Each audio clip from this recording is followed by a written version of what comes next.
Bonjour à toutes et à tous. Je fais cette vidéo pour vous montrer comment télécharger sur des sites, des vidéos sur des sites entre guillemets inconnus ou qui ne marchent pas avec les downloaders classiques. Donc par exemple, si on veut aller sur YouTube, on a juste à aller sur un vidéo YouTube downloader classique, ça marche.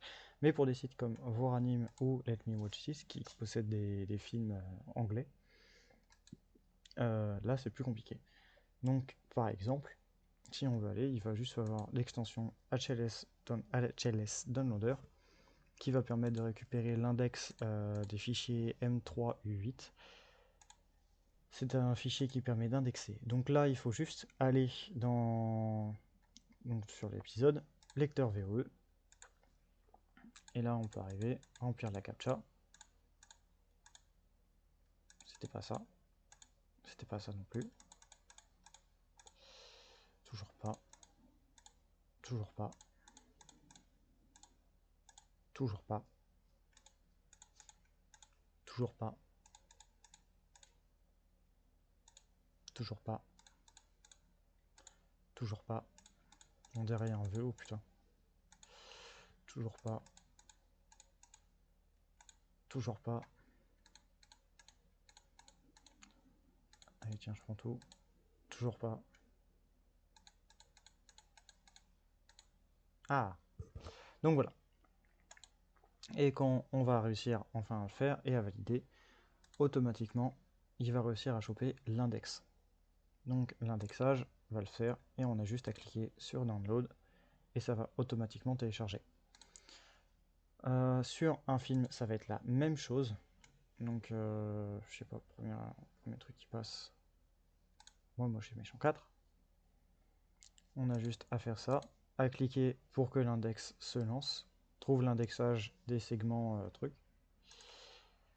Et ça va me donner, là il y a différentes qualités dessus. Pour trouver la qualité qu'on veut, on fait ça, on regarde là où il y a ma souris actuellement, par exemple, là c'est marqué 1080, 720 et 360. Donc là si on veut la meilleure qualité, on va là-dedans. Le seul souci avec ce downloader là, c'est que d'ailleurs pour l'installer, le downloader, on va dans ça, j'ai les extensions, rechercher, et là on a juste à chercher HLS, on va trouver HLS Downloader et on télécharge le premier prix. Le premier qui arrive. Le seul problème, c'est que ça ne va pas forcément télécharger, vu que c'est plusieurs morceaux. C'est les sites de streaming, ce qu'ils font, c'est qu'ils séparent la vidéo en plusieurs morceaux. Donc, ce que ça va faire, ça va récupérer chacun des morceaux, ça va les télécharger individuellement, et ça va ensuite tout assembler en une seule grosse vidéo. Le problème, c'est que ça ne fait pas forcément en format vidéo quand ça le télécharge. Ça n'empêche pas que c'est une vidéo, mais l'extension va être autre chose.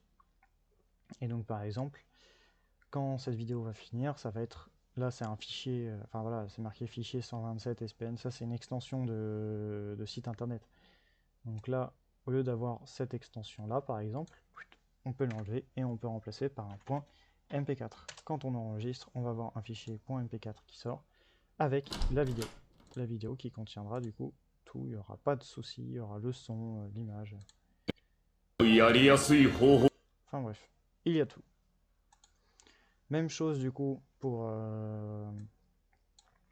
l'autre film. Donc là, par exemple, ce film-là, il y aura également une autre extension. Et ça marche en fait pour les explications techniques. C'est que quand on regarde au niveau de la page, quand on va dans Network, on voit que quand on démarre la vidéo, il y a un index et des segments qui commencent à se charger. Ça, c'est la vidéo. Tous les segments, c'est la vidéo. Et l'index, c'est ce qui permet de récupérer vraiment tous les segments, de dire où ils sont, dans quel ordre ils sont, etc. Donc là, comme on voit, un segment 2, V1, 2, 3, etc. Voilà. Par exemple, là, la vidéo a fini de télécharger et c'est un format image. Donc là, c'est pas ça qui m'intéresse. Donc je vais arriver, je vais faire .mp4, entrée, et ça va me donner une vidéo de 2 Go 2080p qui s'est lancée. Et donc voilà. J'ai ma vidéo, je vais pas vous spoiler. Et donc c'est pour ça qu'il faut quelque chose comme ça et qu'on ne peut pas juste récupérer juste un downloader sur internet. Dans tous les cas, ça marche comme ça. Il n'y a pas de souci, il n'y a pas besoin de s'intéresser à des trucs compliqués quoi. Ça récupère tout seul dès qu'on fait automatiquement la vidéo. Et une fois que c'est fait, il y a juste à changer le nom et l'extension. Le nom, c'est si vous voulez le retrouver plus tard. Et l'extension. Et ça permet du coup d'avoir des vidéos. Je conseille le lecteur VOE, j'ai jamais eu de problème avec. Le lecteur Moon, ça me donne des vidéos qui sont parfois illisibles, parfois non. Le lecteur MyTV, c'est tout le temps illisible. Le lecteur Stable, j'ai jamais testé. Et sur les films comme ça, j'ai jamais eu de problème à télécharger des films sans que ça marche. Donc là-dessus, il n'y aura pas de souci. Bien sûr, là, par exemple, sur ce site, c'est marqué Blu-ray en haut, WebDL, etc. Ça, c'est les qualités générales qu'il y aura, mais n'empêche que ça marche très très bien aussi. Donc voilà, j'espère que vous avez aimé.